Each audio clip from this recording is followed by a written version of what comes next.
This is the reading of Exodus chapter 10 from the Life Application Study Bible, New International Version.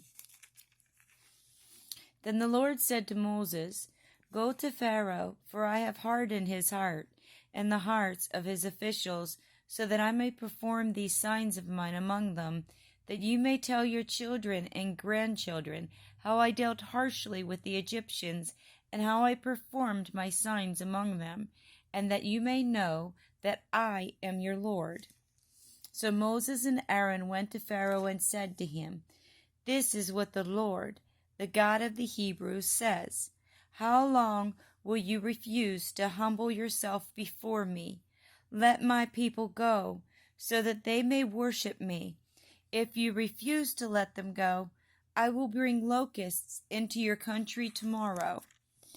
They will cover the face of the ground so that it cannot be seen.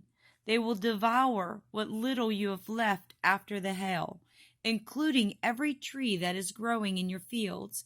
They will fill your houses and those of all your officials and all the Egyptians, something neither your parents nor your ancestors have ever seen from the day they settled in this land till now." Then Moses turned and left Pharaoh. Pharaoh's officials said to him, "How long will this man be a snare to us? Let the people go so that they may worship the Lord their God. Do you not yet realize that Egypt is ruined?" Then Moses and Aaron were brought back to Pharaoh. "Go, worship the Lord your God," he said, "but tell me who will be going." Moses answered, "We will go with our young and our old, with our sons and our daughters, and with our flocks and herds, because we are to celebrate a festival to the Lord." Pharaoh said, "The Lord be with you if I let you go, along with your women and children. Clearly you are bent on evil. No, have only the men go and worship the Lord, since that's what you have been asking for." Then Moses and Aaron were driven out of Pharaoh's presence.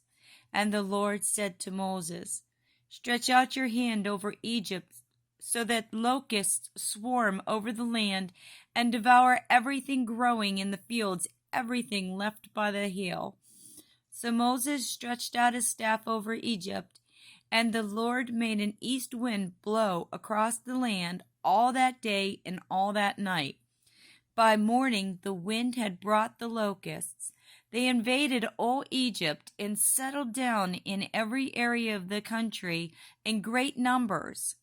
Never before had there been such a plague of locusts, nor will there ever be again.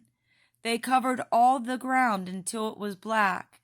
They devoured all that was left after the hail, everything growing in the fields and in the fruits on the trees. Nothing green remained on tree or plant in all the land of Egypt. Pharaoh quickly summoned Moses and Aaron and said, "I have sinned against the Lord your God and against you. Now forgive my sin once more and pray to the Lord your God to take this deadly plague away from me." Moses then left Pharaoh and prayed to the Lord. And the Lord changed the wind to a very strong west wind, which caught up the locusts and carried them into the Red Sea. Not a locust was left anywhere in Egypt, but the Lord hardened Pharaoh's heart, and he would not let the Israelites go. Then the Lord said to Moses, "Stretch out your hand toward the sky so that darkness spreads over Egypt, darkness that can be felt." So Moses stretched out his hand toward the sky, and total darkness covered all Egypt for 3 days. No one could see anyone else or move about for 3 days. Yet all the Israelites had light in the places where they lived. Then Pharaoh summoned Moses and said, "Go, worship the Lord. Even your women and children may go with you. Only leave your flocks and herds behind." But Moses said, "You must allow us to have sacrifices and burnt offerings to present to the Lord our God. Our livestock too must go with us. Not a hoof is to be left behind.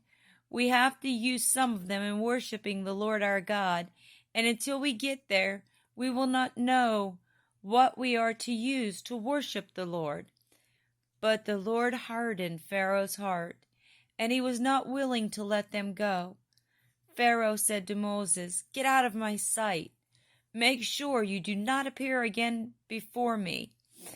The day you see my face, you will die." "Just as you say," Moses replied. "I will never appear before you again."